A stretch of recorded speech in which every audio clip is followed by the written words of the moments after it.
কোথায় যাই বুঝিনি, এই রাস্তায় আমি আসি নাই। আজকে বোনের বাড়ি থেকে বানারীপাড়ার ভিতর থেকে স্বরূপকাঠি যাচ্ছি। এখন এদিক থেকে আমি চিনিও না যে কিভাবে যাব। তবে ওই যে গুগল ম্যাপ অন করছি, মানে নতুন রাস্তা দিয়ে যাওয়ার চেষ্টা আর কি। সহজ রাস্তায় যাইনি, একটু কাজ ছিল মাঝে, এ কারণে আপনার অন্য রাস্তা দিয়ে যাওয়া আর কি।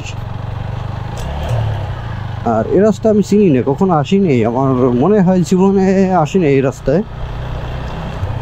এখন বাজে 10:04। আমি 10টার ফেরি ধরার জন্য আমি যেতে চাইছিলাম একটু তাড়াহুড়ো করে, কিন্তু ওই যে একটু কাজ ছিল, কাজের জন্য আপনার লেট হয়ে গেছে। এখন আর হয়তো বা ফেরি পাবো না, এখন ওই যে খাওয়াই যেতে হবে আর কি।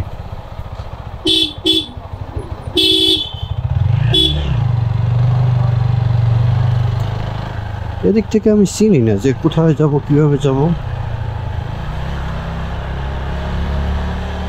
যেমন একটা বাসা, খুব সুন্দর একটা বাসা না, অফিসিয়াল জানে। ম্যাপ যেদিক যেদিক নিচ্ছে আমি সেদিক সেদিক যাচ্ছি।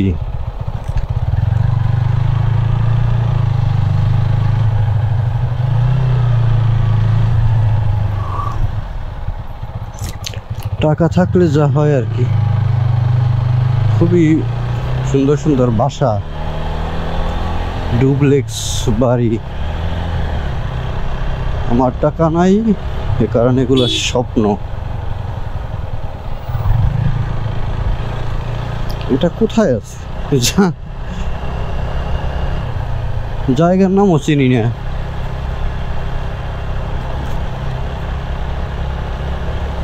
একদম গ্রামের রাস্তা, নিরিবিলি রাস্তা। এখানে কিন্তু দুই সাইডে ঘাস গাছ, কিন্তু রৌদ্র তেমন একটা নাই বললেই চলে। এটা বালিকা মাদ্রাসা না স্কুল, বালিকা স্কুল।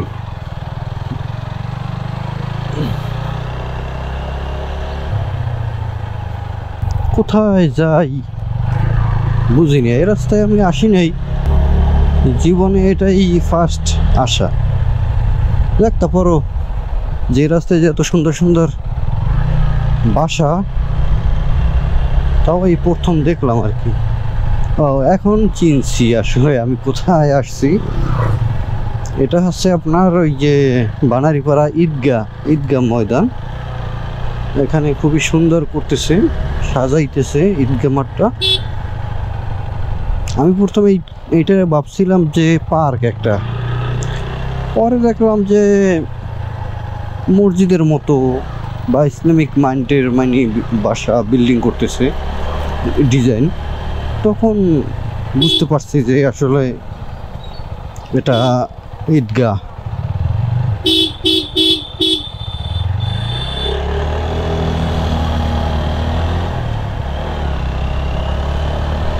যাই হোক, চলে আসলাম মেইন রাস্তায়।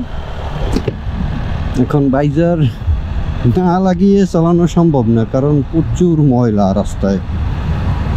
মানে ছাতা বলে নাকি, ময়লা উড়ে, কারণ দেখা যায় যে চোখে লাগবে। এ কারণে আর কি বাইজার না লাগিয়ে কথা বলাও সম্ভব না, আর চালানোও সম্ভব না।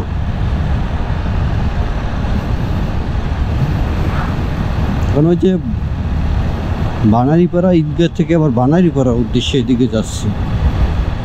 মানে ঈদগাহ একটু দূরে, বানারীপাড়া মেন পৌরসভা, যেটা মেন যে জায়গা, তার থেকে একটু দূরে। এটাও পৌরসভার মধ্যে নাকি, তাও সঠিক জানি না।